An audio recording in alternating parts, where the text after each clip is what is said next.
Number two, the great challenge is for men to discern what bad spirits continue to remain around them in their atmosphere so that they can cheerfully let their friends and family know so they can get appropriate care and compassion. Men who have been cleansed and filled will still have certain spirits that when the man is weak or in certain circumstances, the troubling spirits will override logic and best decisions. If the whole family were standing in a circle around the man, he probably would not behave in the way of that troubling spirit. But the man is cheerfully describing to his close ones, to his communion group, here are the areas where I'm still not fixed. When I was filled with the Holy Spirit, most of the areas of my life were cleaned up marvelously. Great transitions happened. Some of the areas of my life have been a constant battle, and some areas of my life are still very dangerous and they need to be cheerfully illuminated.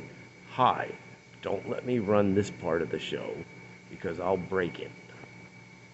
Number two, male human beings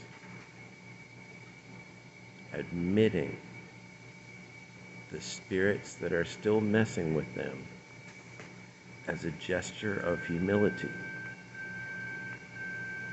Jesus of Nazareth was a super Jew and followed all the Jew instructions. The Rabbi Saul of Tarsus, the famous rabbi, the hotshot young rabbi, he was also a super Jew. And if he says, imitate me as I imitate Christ, the one thing that Jesus never had to do was confess a sin and admit a weakness. Anastasia Park 1, Anastasia Park 1. So the supreme honor to Jesus is when we accuse ourselves, when we go to the cross of cheerful confession. Remember, Yeshua went through the cross to the resurrection, knowing it was going to be painful.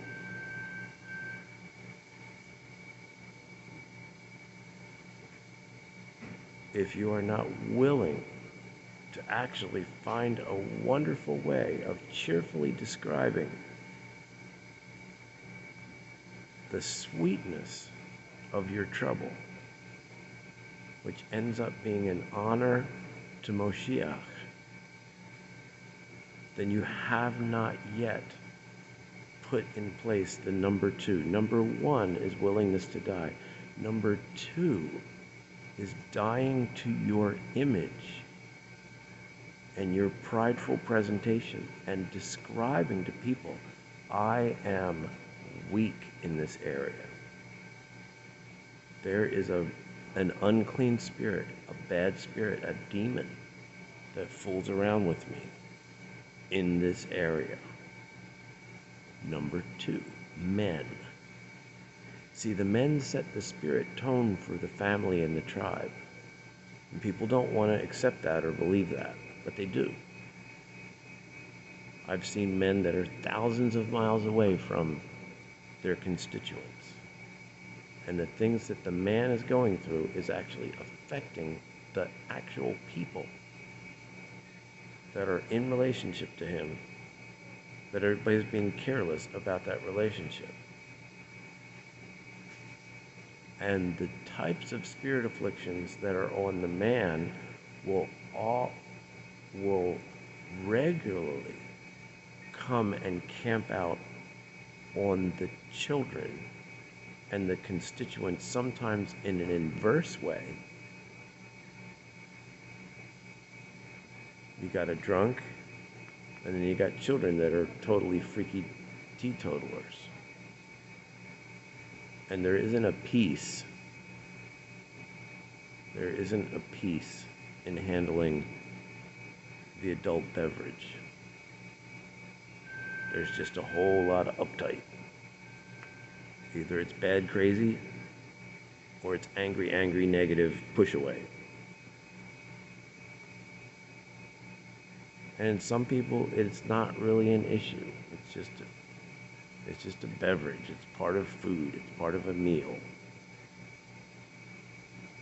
You don't run after it as an entertainment or an escape. It's just part of the meal, part of enjoyment. Find the spirits that are messing with your family and talk about them in funny ways. And if you're not able to talk about the funny ways that women are weak and men are weak, then you ain't going to get there. That's number 2.